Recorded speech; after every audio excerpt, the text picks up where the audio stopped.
사단의 제1 타겟은 렘넌트입니다.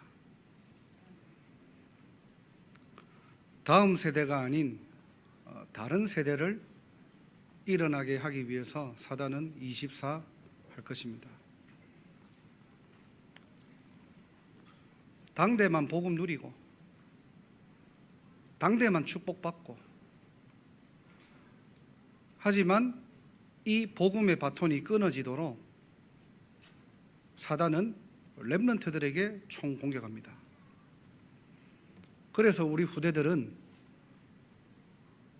성경적 세계관을 갖춰야 됩니다. 사단이 존재합니까? 네, 존재합니다.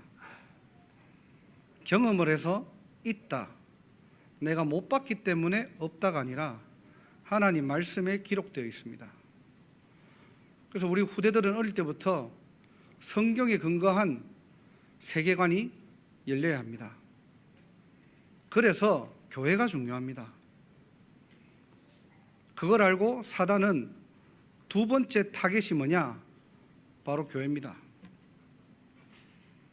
영적으로 깨어있지 못하고 영적인 긴장감을 놓치게 만들어서 사단이 왕노릇하게 됩니다. 그래서 교회는 불을 밝혀야 되고요, 성도는 깨어 기도해야 됩니다. 2부 때 잠깐 말씀드렸지만은 노아라는 인물을 잘 알죠. 이 노아는요, 시대의 미션을요 감당한 인물입니다. 120년 동안 하나님의 명령을 다 준행하고 방주를 만들어요.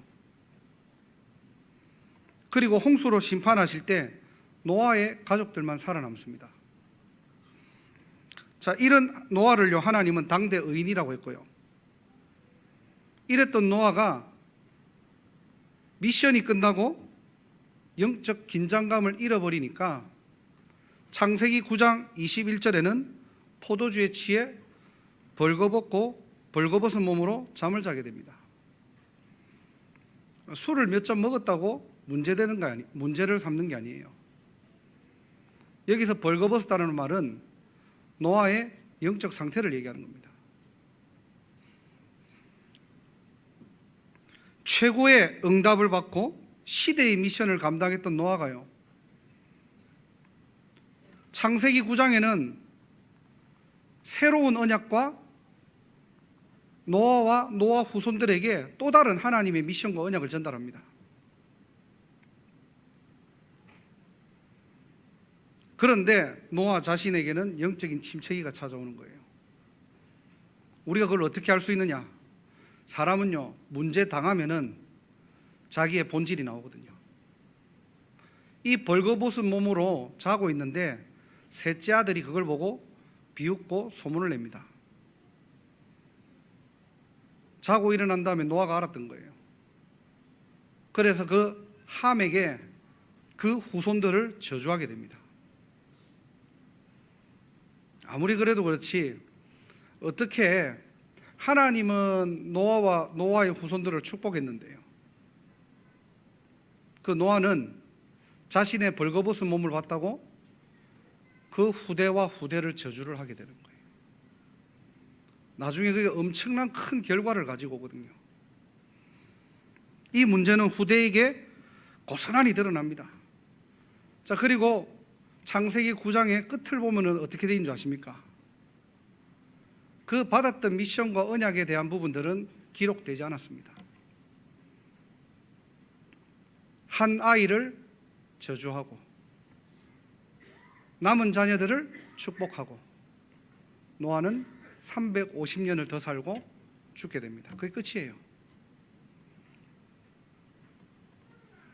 그리고 창세기 10장으로 넘어가면은 10장 9절에 니므롯이라는 인물이 나옵니다. 이 이름의 의미는 반역자라는 이름이에요. 아니, 어떻게 자식의 이름을 짓는데 하나님의 자녀라고 하면서 이름이 어떻게 반역자입니까?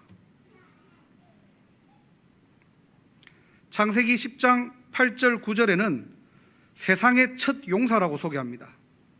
9절에는요, 그가 여호와 앞에서 용감한 사냥꾼이래요. 여기서 여호와 앞이라는 말은 코람데오가 아닙니다. 하나님을 대적하는, 대등하는 존재로 나온 거예요. 그러니까 반역자가 하나님을 반역하기 위해서 나온 겁니다. 뭘 가지고요? 자신의 실력과 자신이 가지고 있던 상처와 분노를 가지고 나오는 거예요. 당시에 사냥꾼은 두 가지 특징이 있습니다. 첫 번째로는 활을 잘 쏘니까 음식을 조달할 수 있고요.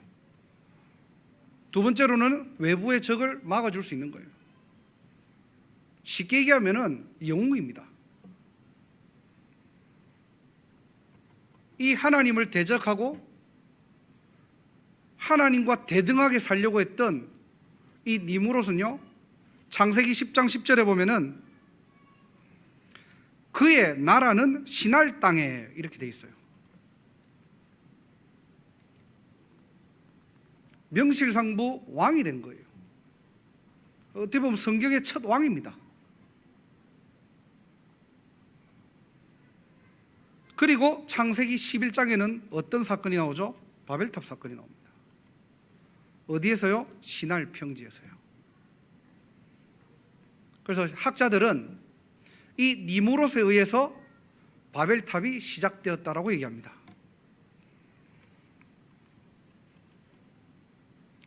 자, 한번 잘 생각해 보세요. 시대의 미션을 가지고 당대의 하나님의 축복을 받은 이 노아 가문이요, 영적인 긴장감이 사라지고 영적인 침체기가 오니까 어떻게 됩니까? 작은 문제를 가지고도 그 문제를 처리하는 방법이요, 오히려 자식을 저주해버린 거예요. 그리고 나니까 교회도 알고 하나님도 알고 신앙생활도 알지만은 하나님을 대적하고 교회를 무너뜨리는 적 그리스도가 배출되는 겁니다. 그래서 교회는 영적 긴장감을 유지해야 됩니다. 교회는 영적으로 깨어나야 됩니다. 교회는 사단이 틈타지 못하도록 그리스도의 피를 발라야 됩니다. 그래야지만이 제2의 제3의 니므롯이 안 나오는 거예요. 우리는 렘넌트 운동하자고 모였는데 우리의 잘못된 선택과 판단 때문에 우리의 후대들이 제2의 제3의 니므롯이 되면은, 그들이 바벨탑 운동을 하게 되면은 어떻게 되겠습니까? 사단의 전략이라니까요.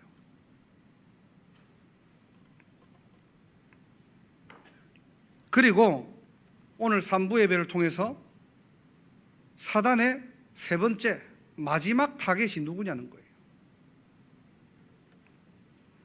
바로 후대와 교회를 이끌어가는 영적 지도자입니다. 저는 어릴 때부터 신앙생활을 해왔지만은 다락방을 통해서 복음을 깨달았습니다. 류 목사님과 우리 최 목사님, 또 다락방 1세대 목사님들이 이 복음을 위해 이단 누명을 쓰시고요, 소속 교단에서 제명당하시고, 그러면서까지 원색 복음을 지켜오셨습니다. 사실은 저와 여러분들은 그 덕에 이렇게 원색적인 복음을 듣게 되고 이 복음을 위해 영적 공동체로 모인 것입니다. 이런 앞선 복음의 깃발을 든 영적 지도자들 때문에 그 열매로 복음 가진 렘넌트들이 곳곳에서 일어나고 있는 겁니다. 다른 세대가 아니라 다음 세대가 시작되고 있는 거예요. 그러니까 마귀들의 입장에서는 초비상입니다. 안 먹혀요. 그래서 집요하게 후대를 공격하고 교회를 공격하고 지도자들을 공격하는 거예요. 9절에 오늘 본문 9절에 보니까요, 이 사단은 어떤 전략을 쓰느냐, 온 천하를 꾀한다고 합니다. 속입니다. 뭘 속입니까? 오직만 놓치도록 만드는 거예요. 오직만. 대충 복음하지 뭐 교회 안에 할 게 얼마나 많은데 왜 자꾸 복음만 강조하냐는 거예요. 그래서 갈라디아서 1장 보면은요, 바울이 이렇게 얘기합니다. 어디서 다른 복음이 들어왔냐는 거예요. 아니, 나는 예수 그리스도 복음을 얘기했는데 너희들 왜 다른 복음 따라가냐는 거예요. 누구의 짓이죠? 사람의 짓 아닙니다. 사단이 그러는 거예요. 후대만 무너뜨리면 되거든요. 언약의 바톤만 전달하지 안 하면 되거든요. 그걸 위해 교회가 하나 되지 못하게 만들고요, 지도자를 무너뜨리는 거예요. 사단의 목적입니다. 그리고 10절에 보니까 참소한다고 그랬어요. 사단의 전략이 뭐냐? 참소하는 자입니다. 이 참소라는 말은요, 고발하는 걸 얘기하는 거예요. 성도가 성도를 고발하고요, 성도와 성도가 분리되고요, 성도가 성도가 이간되고요.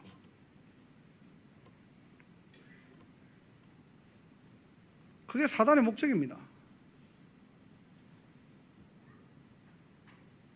고린도 교회의 가장 큰 문제점이 뭔지 아십니까? 파당이 나뉜 거예요. 나는 바울파, 나는 아볼로파. 우리가 전부 다 그리스도의 제자지. 사단은 이렇게 교묘하게 시공간을 초월해가지고 역사에 뿌린다.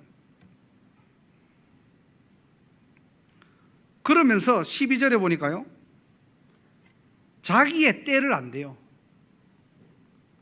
쉽게 얘기하면 사단이 자기의 마지막 때를 안다는 겁니다. 이 천국 복음이 다 전파되면 끝이 온다고 얘기했거든요. 그걸 알아요. 그래서 어떻게 해요? 전도 선교하지 못하도록 내려갔다고 했어요. 그럼 누구를 무너뜨리겠습니까? 강단을 무너뜨리고요, 교회를 무너뜨리고요, 성도를 무너뜨리는 거예요.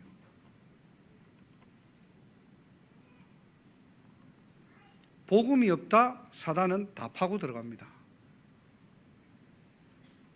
그래서 우리 중직자들은 교회를 보호하고 교역자들을 보호해야 됩니다.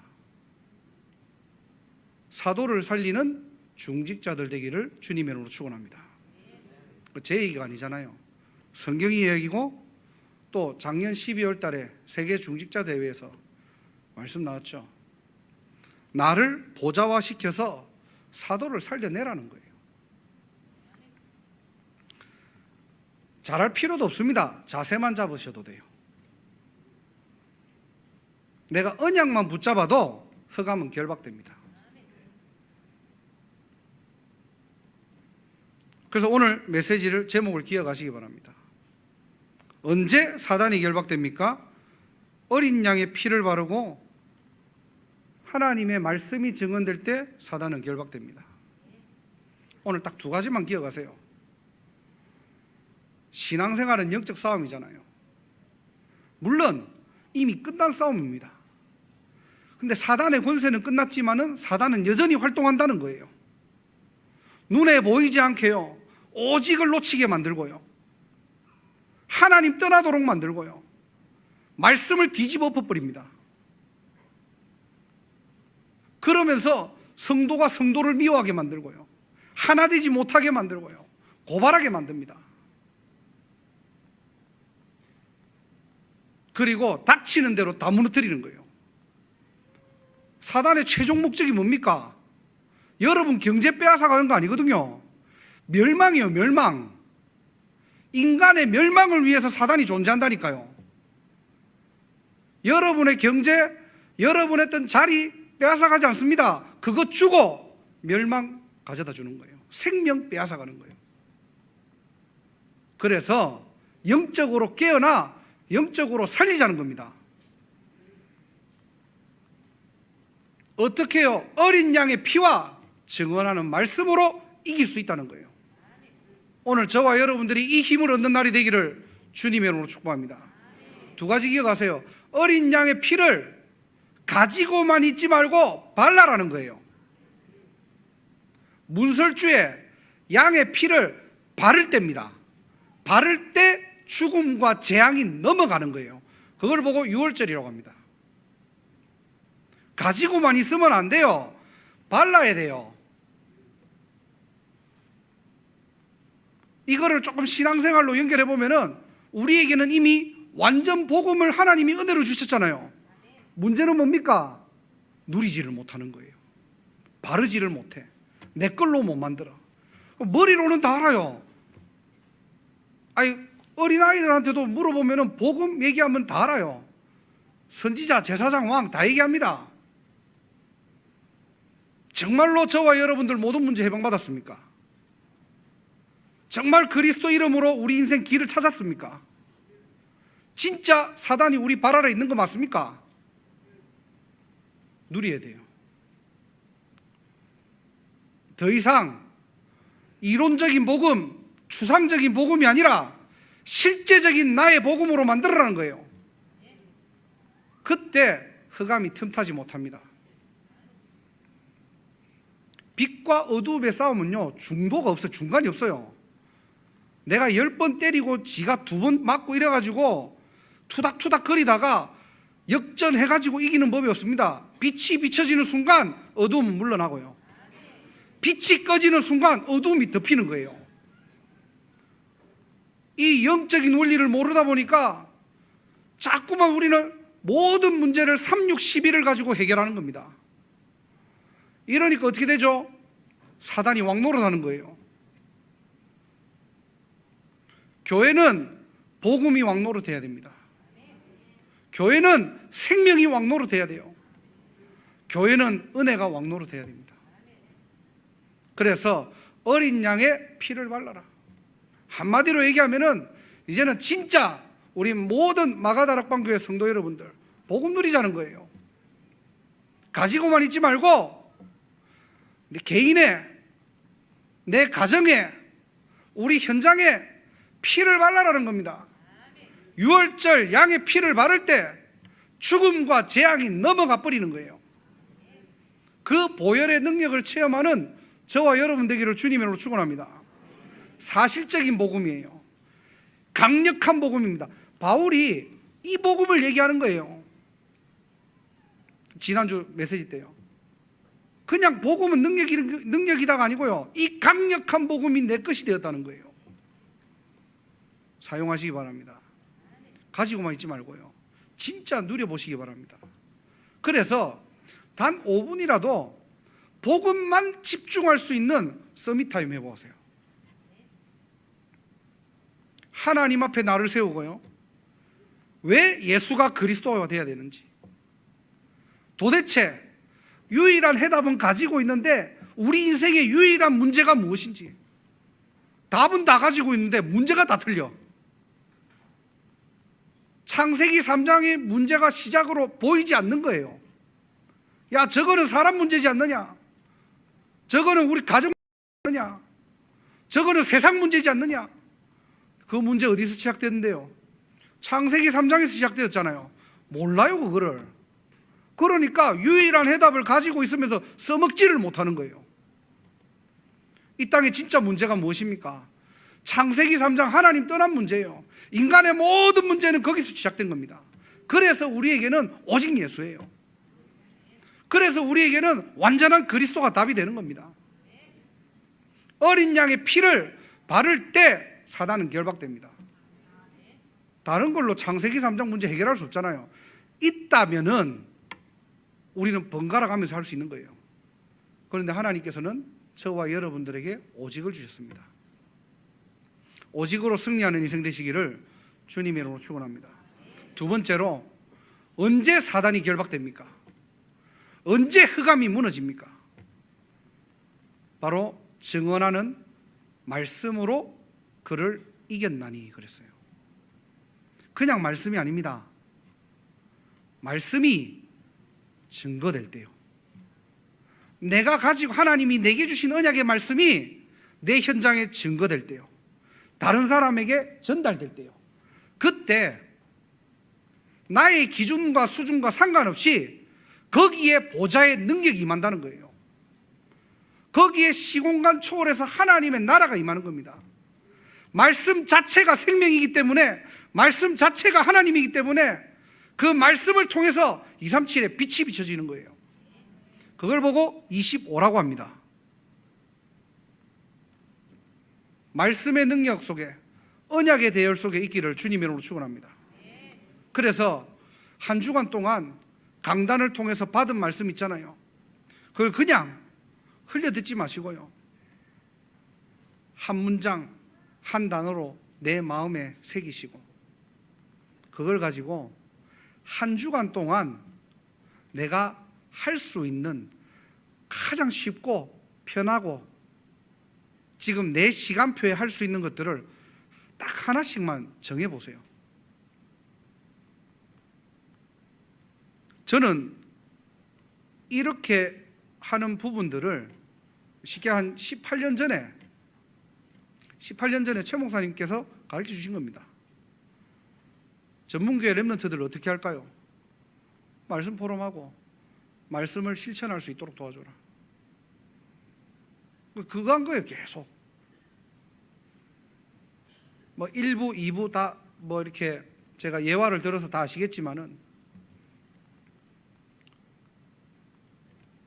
언젠가 목사님께서 엘리트들이 심각하다, 그래서 내 현장에 있는 엘리트들 살려야 된다. 공부하는 이유 모르고 다 무너진다. 어느 렘넌트가 이거를 자기의 실천 사항으로 딱 잡은 거예요.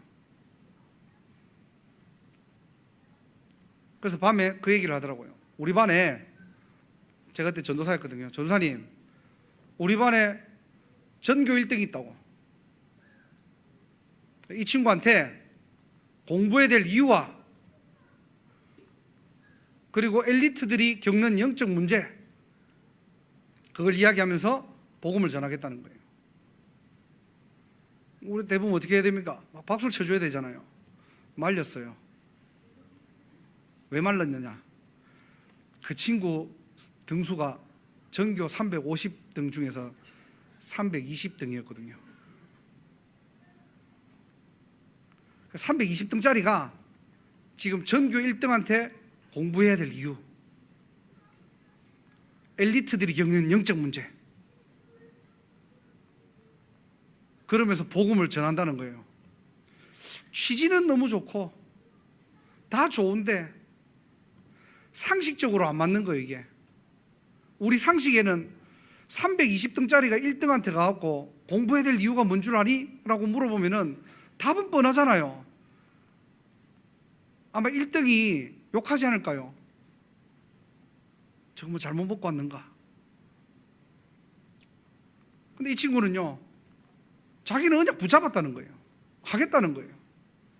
한다는 애는 맞을 수가 없잖아요. 해봐라 그래. 근데 안 했으면 좋겠다. 끝까지 그랬거든요. 안 했으면, 나는 안 했으면 좋겠다. 괜히 내가 부끄러운 거예요. 내가. 근데 이 친구가 간 거예요. 월요일에 가가지고 전교 1등한테 얘기한 겁니다. 네가 공부해야 될 이유가 뭐냐? 왜 공부하냐? 근데 전교 1등이 뭐라는 줄 아십니까? 자기도 모르겠다는 거예요. 욕을 한 게 아니라 자기도 진짜 모르겠다는 거예요. 공부해야 될 이유를 모르고 공부한다는 거예요. 320등짜리가 공부해야 될 이유를 가르쳐 준 겁니다. 그 친구가 예수를 믿었거든요. 야, 우리가 하나님의 자녀로서 세계복음화를 위해서, 그러면서 막 320등짜리가 1등한테 공부해야 될 이유를 막 설명했대요. 엘리트들이 겪는 영적 문제, 그러면서 복음을 전했답니다. 그리고 저하고 연결해서 만났고요. 이 친구가 이렇게 포럼을 하더라고요. 그날 밤에 또 얘기를 하더라고요. 전도사님, 내일은 우리 옆반에 전교 2등이 있습니다. 이 친구한테 복음을 전하겠다고 가가지고 또 물어본 거예요. 야, 네 공부해야 될 이유를 알고 공부하냐? 그런데 답은 어떻게 나왔느냐? 자기 아버지가 군인인데 너무 공부 시켜가지고 어쩔 수 없이 공부하는데 하다 보니 2등이 됐다는 거예요. 그럼 그 친구한테 복음 전하고요, 영접하고요. 이렇게 하다 보니까 이 친구가 하나님이 뭔가가 깨닫게 하시는 거예요. 그래, 맞구나. 이유를 모르고 공부하고 있구나. 정말로 엘리트들이 영적 문제 심각하구나. 근데 당장에 본인이 공부를 잘할 수는 없거든요. 그래서 앞으로 나는 후대를 키우는 사람이 되었구나. 이래서 얘가 그때부터 공부를 해가지고 전문대학교를 간 겁니다. 그리고 올해 대구 교대를 졸업했다고 하더라고요. 하나님의 말씀이 증언될 때요, 우리는 우리의 기준과 수준을 넘어서서 하나님이 역사하시는 것 봐야 됩니다. 하나님이 우리의 삶을 개입하고요, 하나님이 우리의 현장에 주도권을 잡을 때요, 거기에 잠재되어 있던 흑암 세력들은 결박되게 됩니다. 이건 영적인 원리입니다. 그래서 말씀을 증언하라는 거예요. 그냥 70제자, 70현장, 70나라가 아니고요, 나의 현장에 말씀을 증언하고 말씀을 대언하고 말씀 운동할 수 있는 70현장 보여주옵소서. 기도하시기 바랍니다. 그때 하나님께서는 여러분 현장을요, 그리스도의 보혈로 싹 청소해버리는 거예요. 흑암이 발 디딜 틈 없을 정도로 하나님이 역사하시는 것 보게 될 줄 믿습니다. 결론입니다. 자, 그렇다면은 저와 여러분들은 이 답을 가지고 있기 때문에 우리는 뭐 해야 됩니까? 자, 지금부터 뭐 해야 됩니까? 오늘 11절입니다. 그들은 죽기까지 자기들의 생명을 아끼지 아니하였도다. 생명 걸자는 거예요. 사단의 타깃이 뭐라고요? 렘넌트입니다. 생명 걸자는 겁니다. 제2의 제3의 니무롯 일어나지 않도록 렘넌트 운동의 생명건 교회 되기를 주님의 이름으로 축복합니다. 두 번째로, 이 렘넌트들이 커가는 교회, 사단의 타깃입니다. 그래서 교회 안을 속이고 교회를 분열시키고 고발하고 이간하고 역사하는 모든 흑암 세력들이 잠재지도록 영적인 불을 밝히라는 거예요. 교회를 살려야 됩니다. 그리고 강단에서는 주의 종을 위해서 기도하시기 바랍니다. 우리 모든 교육자를 위해서 24 기도해 주시기를 바랍니다. 그래야지만이 흑암이 결박되는 거예요. 우리는 가장 이 원론적인 것들을 놓쳐버리고요, 우리는 가장 이 근본적인 걸 놓치고요, 눈에 보이는 것 가지고 얘기하거든요. 들은 것 가지고 말하고 있거든요. 어떻게 되죠? 사단이 왕노릇하게 됩니다. 속지 마세요. 어린 양의 피와 말씀이 전파될 때 사단은 결박됩니다. 우리가 해야 될 거는 여기에 생명 걸어야 돼요. 그 생명건 전도 제자들이 일어나는 교회와 여러분의 후대와 모든 성도님들 되시기를 주님의 이름으로 축복합니다. 하나님 감사합니다. 어린 양의 피와 증언하는 말씀으로 개인과 교회와 현장을 살리는 모든 성도들과 렘넌트들 되게 하옵소서. 예수 그리스도 이름으로 기도드립니다. 아멘.